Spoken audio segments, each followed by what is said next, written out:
আজকের বাজেট ঐতিহাসিক বাজেট। মাননীয় প্রধানমন্ত্রী নরেন্দ্র মোদী এবং নির্মলাজিকে অনেক অনেক শুভেচ্ছা জানাই।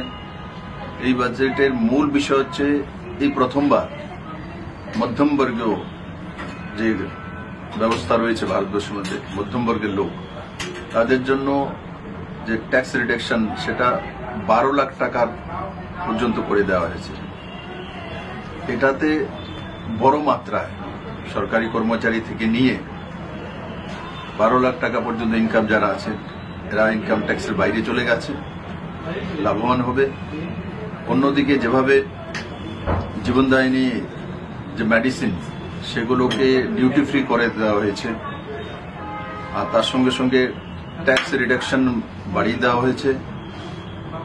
আর বিভিন্ন ক্ষেত্রে মধ্যমবর্গীয় আর অন্তিমজন তাদের জন্য যে স্কিমগুলো এবার নতুন করে আনা হয়েছে এগ্রিকালচারের জন্য, আর তিনটি নতুন ইউরিয়া ফার্টিলাইজার প্লান্ট ভারতবর্ষের বিভিন্ন প্রান্তে হবে, তার মধ্যে নর্থ ইস্টে আসামও একটা হবে। তো কুল মিলিয়ে যে বাজেট সেটা জনদরদি বাজেট এবং সঙ্গে সঙ্গে যুবাদের রোজগারের বাজেট, মহিলাদের স্বরোজগারী করার জন্য এসএসজি এবং অন্যান্য গ্রুপদেরকে শক্তিশালী করার জন্য বাজেট।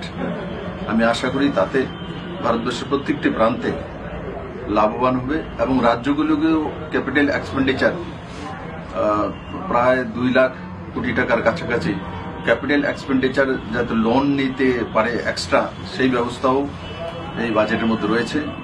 আমি আবারও সমস্ত ত্রিপুরাবাসীকে এই বাজেটের সঠিকভাবে বোঝা এবং জানার জন্য আগ্রহ করব। সবাইকে ধন্যবাদ।